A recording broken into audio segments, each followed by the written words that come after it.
जब आपने ये इनिशिएटिव स्टार्ट किया तो कौन-सी मुश्किलात सामने आई? कुछ लोगों ने बोला कि ये बाल काटने वाले हैं। क्या आपको गवर्नमेंट या एनजीओ की तरफ से कोई मदद मिली? गवर्नमेंट की तरफ से सपोर्ट बिल्कुल भी नहीं मिला। तो आपकी लाइफ में सबसे मोस्ट हार्ट ब्रेकिंग स्टोरी कौन-सी रही है? वो वहाँ से इंग्लिश में बात करने लगा। ऐसे तो वो ऐसे ही पढ़ा था, मुझे नहीं लगता था कि इसने बिल्कुल कुछ पढ़ा होगा। तो उसने बोला कि मुझे ऑलमोस्ट 45 लैक्स का नुकसान हुआ। 500 लोग अपने घर से भाग गए, मेरे ख्याल से 5 साल के बाद 5000 वो हो सकता है। आज हम एक ऐसी शख्सियत से बात करने जा रहे हैं जिन्होंने अपनी ज़िंदगी उन लोगों के लिए वक़्फ़ कर दी, जो समाज के लिए बोझ समझे जाते हैं। उनका मिशन केवाईसी यानी कश्मीर यूथ करे, जो एक शेल्टर होम है, जो उन लोगों के लिए एक पनाहगाह बन चुका है जिनके पास कोई सहारा नहीं। मुसद्दिक साहब, कश्मीर अनकट में आपका खुशामदीद है। जी, आप लोगों का शुक्रिया, आपने इस काबिल समझा हमें। जी। तो मुसद्दिक साहब, let's start from the beginning. आपका ये मिशन, इसका आइडिया कैसे आपको आया? मतलब क्या इंस्पिरेशन रही? और क्या कोई ऐसा वाक़या था जिसकी वजह से जो आपको इस काम की तरफ ले गया? बिल्कुल, बहुत टाइम पहले मैं सोचता था, अपनी सोसाइटी के लिए कोई ऐसा काम करूँ, जो कोई नहीं करता होगा। सोशल वर्क करने का जज़्बा मेरे मन में हमेशा था। हमेशा अपनी सोसाइटी के लिए कोई ऐसा काम मैं करना चाहता था, जो कि आज तक किसी ने नहीं किया। तो बात ये है कि पहले-पहले मैंने एडमिशन लिया था बैचलर्स, मैं यूनिवर्सिटी जा रहा था। यूँ मैं रोज़ उस रास्ते से गुज़रता था, एक शख़्स पर नज़र पड़ती थी मुझे रोज़, जो कि काफ़ी बुरी हालत में होता था। जब मैं उस शख़्स को रोज़-रोज़ देखता था, तो घर पहुँच के काफ़ी ज़्यादा फ़ील होता था उसके बारे में। क्योंकि घर में तो सब कुछ मिलता है, फैमिली अच्छी तरीके से सब कुछ सामने देती है, जो इंसान माँगता है वो मिलता है। लेकिन उसी टाइम मुझे एहसास हुआ इस सोसाइटी में ऐसे लोग हैं, जिनको काफ़ी ज़्यादा इग्नोर किया जा रहा है, जिन पर कोई ध्यान नहीं देता है। तब जाके मेरे मन में आइडिया आया कि मुझे इस शख़्स के लिए कुछ करना है। जब काफ़ी टाइम तक मैं देखते आया उसको, उसके बाद ही मैंने अपने दोस्तों के साथ मशवरा किया, हम इसकी हालत को सुधारेंगे, क्योंकि ये वो लोग हैं जो काफ़ी बुरी हालत में रोड साइड पर अपनी ज़िंदगी बसर करते हैं, और काफ़ी लोगों का मन भी खराब होता है ऐसे लोगों की वजह से। तो अंदर से एक अम, अंदर से इंसान सैड होता था, क्योंकि अगर किसी शख्स की वजह से किसी और का मन खराब होता है तो काफ़ी ज़्यादा दुःख होता है। ये लोग भी इंसान हैं, इनको भी जीने का हक है हमारी तरह इस दुनिया में। उसके बाद ही हमने उस शख्स की हालात को सुधारने की कोशिश की। वो एक नॉन लोकल था, मार्केट में ऐसे ही पड़ा हुआ होता था, कोई आइडेंटिफ़िकेशन के बगैर।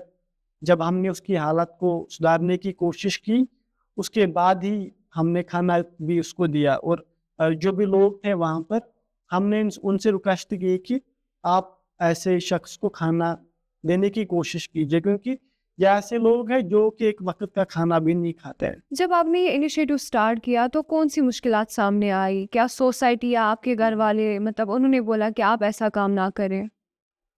बिल्कुल, हर किसी काम में सपोर्ट की ज़रूरत होती है, और ये ऐसा इनिशिएटिव था जो कि कश्मीर की हिस्ट्री में किसी ने नहीं लिया था।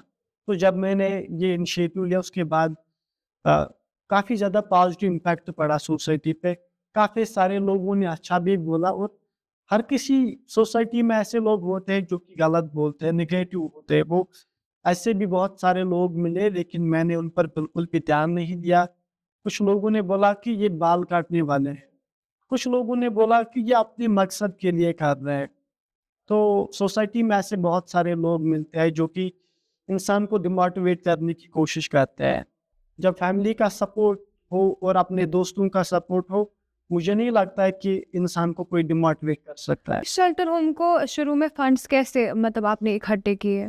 बिल्कुल, जब भी रोड साइड पर लोग पड़े हुए होते थे, पहले हम उनकी हालत को सुधारने की कोशिश करते थे। तो उसके बाद लोगों की डिमांड आई कि आप लोगों को एक शेल्टर होम एस्टेब्लिश करना चाहिए, जहाँ पर हम लोग उन लोगों की खिदमत करें, क्योंकि अगर हम किसी का हेल्थ हाइजीन ठीक करने की कोशिश करते हैं, वो तो परमानेंट सॉल्यूशन नहीं है उसके लिए। मेंटल इम्बैलेंस एक बहुत बड़ा रीज़न है जिसकी वजह से एक इंसान सड़क पर आता है।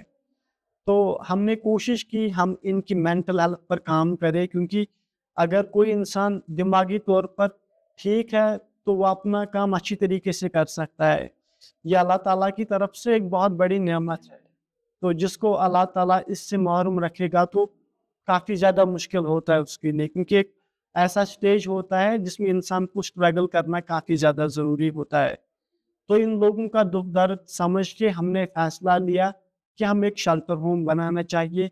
तो उसके बाद लोगों ने भी काफ़ी ज़्यादा सपोर्ट दिया, हमने लोगों से फंड्स माँगे।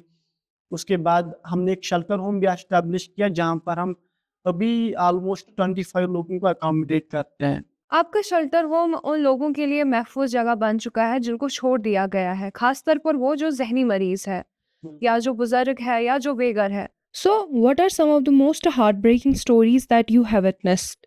देखिए, हर इंसान के पीछे अलग-अलग स्टोरी होती है। अगर हमारे शेल्टर होम में 20 लोग हैं तो उनकी स्टोरी अलग-अलग है।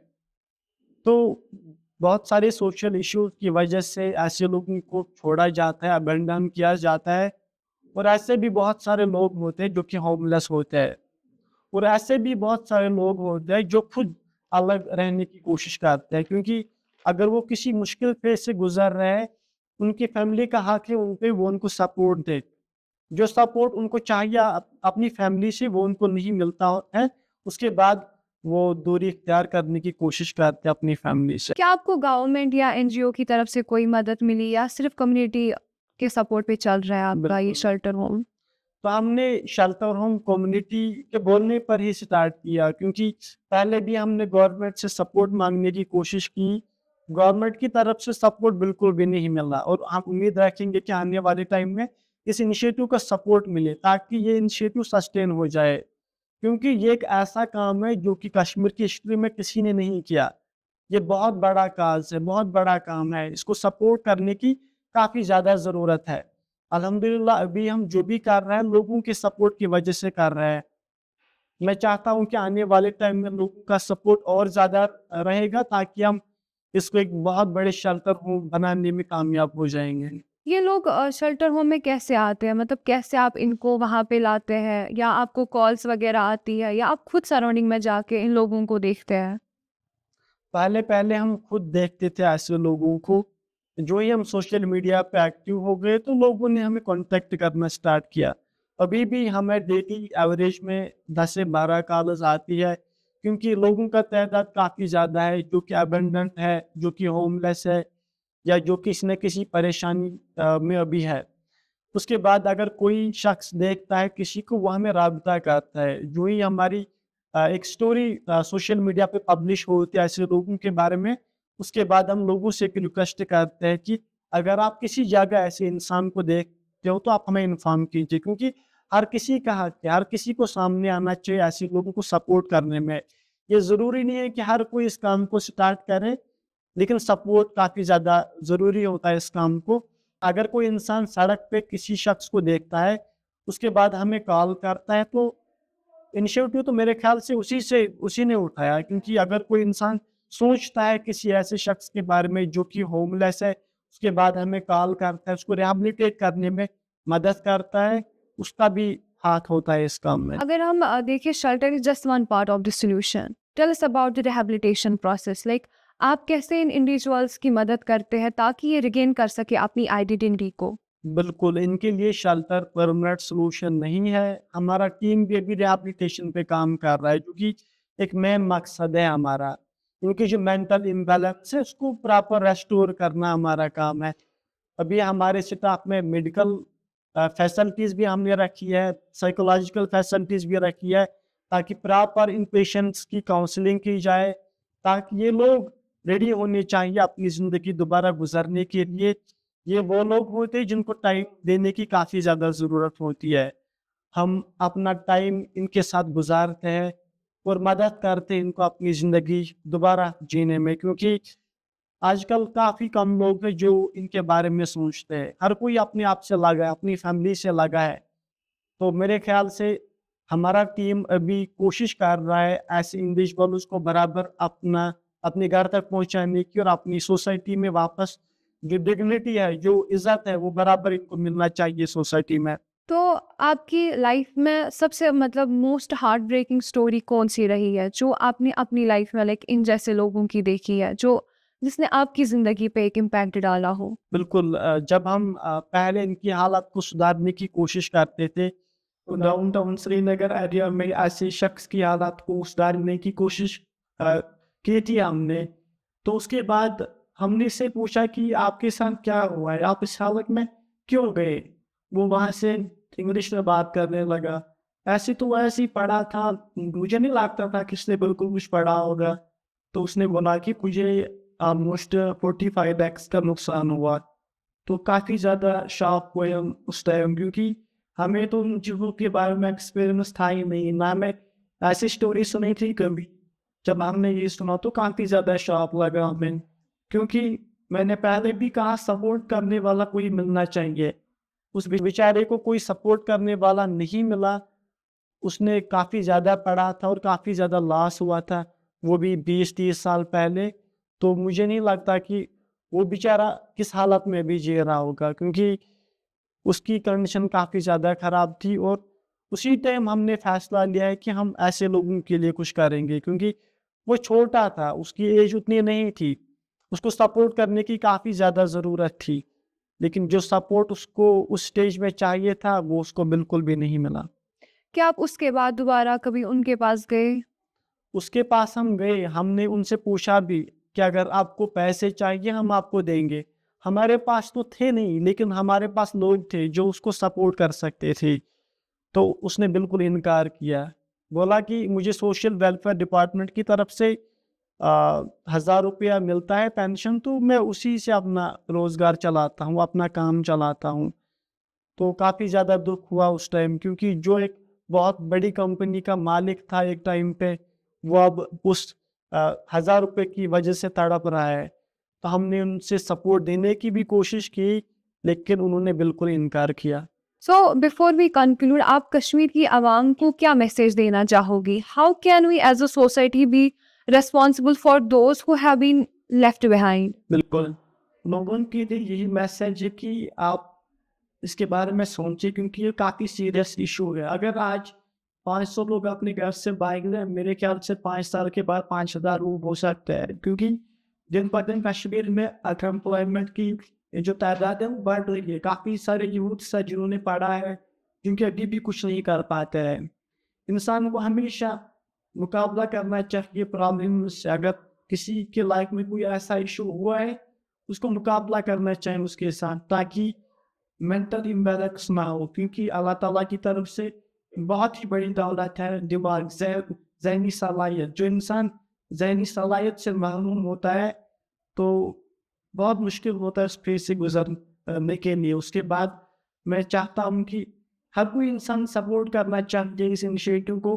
अगर आप डोनेट भी नहीं कर सकते, आप ऐसे इंसान के बारे में सोचें। अगर कोई इंसान सड़क पर पड़ा हुआ होता है, आप उनको एक टाइम का खाना प्रोवाइड करने की कोशिश कीजिए, क्योंकि ये ऐसे लोग हैं जिनके बारे में अभी कोई नहीं सोचता है। खासकर मैंने यही देखा, क्योंकि अगर कोई इंसान ऐसे लोगों के बारे में सोचता होगा, तो पता नहीं किसी ने इनिशिएटिव उठाया होगा। एक नया कंसेप्ट था, नया आइडिया था। मैं चाहता हूँ कि ये आइडिया सस्टेन होना चाहिए, इस इनिशिएटिव को सपोर्ट मिलना चाहिए। हर किसी से रिक्वेस्ट है, आप भी अपने लेवल पर अपनी सोसाइटी बदलने की कोशिश कीजिए, अपने माहौल को बदलने की कोशिश कीजिए, क्योंकि दिन ब दिन जो कुछ होता है अल्लाह ही बेहतर जानता है। और काफ़ी सारे लोग हैं जिनके साथ काफ़ी ज़्यादा बुरा होता है, जो अपना घर छोड़ने के लिए रेडी होते हैं, जो कि अपना घर बिल्कुल वापस नहीं जाना चाहते हैं। हमारे क्षेत्रों में भी ऐसे हैं जिनको अपने घर वाले फोर्स करते हैं कि आप आ जाइएगा, वो नहीं मानते, क्योंकि उनको लगता है कि हम अपने घर में सेफ नहीं है। हम ऐसे ज़माने में भी जी रहे हैं कि काफ़ी सारे लोग हमारे माहौल में ऐसे हैं जो कि अपने घर में सेफ फील नहीं करते हैं। हमें भी सामने आना चाहिए ऐसे लोगों को सपोर्ट करने के लिए। मुसद्दिक, आपका काम इंसानियत की एक ऐसी मिसाल है जो हर एक के दिल को मुतासिर कर देती है। आज के दौर में अगर देखा जाए, हर एक इंसान अपनी ज़िंदगी में मसरूफ़ है, लेकिन आप उन लोगों के लिए सामने आए जिनके पास कोई सहारा नहीं था। हमारा आज का एपिसोड एक कहानी नहीं बल्कि एक दरख्वास्त भी है। केवाईसी शेल्टर होम की मदद करें, चाहे डोनेशंस, वॉलंटियरिंग या इस मिशन को बहुत सारे लोगों तक पहुंचाकर। हमारी एक छोटी सी मदद किसी की जिंदगी बदल सकती है। This is Safra Hilal signing off from Kashmir uncut. Until next time, let's be the voice for those who can not speak for themselves.